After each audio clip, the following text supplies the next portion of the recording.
ಹೌದು ವೀಕ್ಷಕರೇ, ಏನು ರಾಹುಲ್ ಗಾಂಧಿ ಮತ್ತು ಪ್ರಧಾನಮಂತ್ರಿ ಆಗಿರ್ತಕ್ಕಂಥ ಮೋದಿಯವರು ಇವತ್ತು ದೆಹಲಿ ಸಂಸತ್ ಭವನದಲ್ಲಿ ಮುಖಾಮುಖಿಯಾಗಿದ್ದಾರೆ ಅಂತಲೇ ಹೇಳ್ಬೋದು.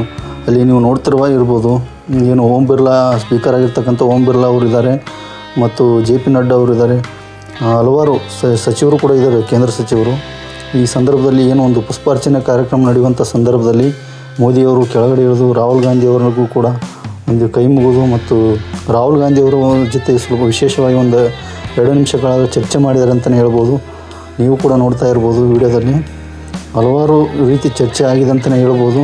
ಇಲ್ಲಿ ನಾವೆಲ್ಲ ಕಾಂಗ್ರೆಸ್ ಕಾರ್ಯಕರ್ತರು ಮತ್ತು BJP ಕಾರ್ಯಕರ್ತರು ಅಂತೇಳಿ ಇಲ್ಲಿ ಹೊಡೆದಾಟ ಆಗುವಂಥ ಘಟನೆ ಕೂಡ ನೀವು ನೋಡಿರ್ಬೋದು. ಇಂಥ ಸಂದರ್ಭದಲ್ಲಿ ತಾವೆಲ್ಲ ವಿಪಕ್ಷ ನಾಯಕರಾಗಿರ್ಬೋದು, ಅದು ಪಕ್ಷದ ಒಂದು ಆಡಳಿತ ಪಕ್ಷ ಆಗಿರ್ಬೋದು, ತಾವೆಲ್ಲ ಒಂದೇ ಅಂತೇಳಿ ಇವತ್ತು ಸಾರಿದ್ದಾರೆ ಅಂತಲೇ ಹೇಳ್ಬೋದು. ಇಲ್ಲಿ ರಾಹುಲ್ ಗಾಂಧಿ ಅವರಾಗಿರ್ಬೋದು ಅಥವಾ ಮೋದಿ ಅವರಾಗಿರ್ಬೋದು, ಅವರ ಇಮೇಜ್ ಅವ್ರಿಗೆ ಇದ್ದೇ ಇರುತ್ತೆ. ಬಟ್ ಇಲ್ಲಿ ನಾವು ಕಾರ್ಯಕರ್ತರಾಗಿ ಏನೋ ಒಂದು ಬಾಯಿಗೆ ಬಂದಂಗೆ ಮಾತಾಡುವಂಥದ್ದು ಸರಿಯಲ್ಲ ಅನ್ನೋದು ನನ್ನ ಅನಿಸಿಕೆ. ಯಾಕಂತಂದರೆ ನಿಮ್ಮ ಕುಟುಂಬ ಇರುತ್ತೆ, ಕುಟುಂಬಕ್ಕೋಸ್ಕರ ಜೀವನ ಮಾಡಿ ಅಷ್ಟೇ.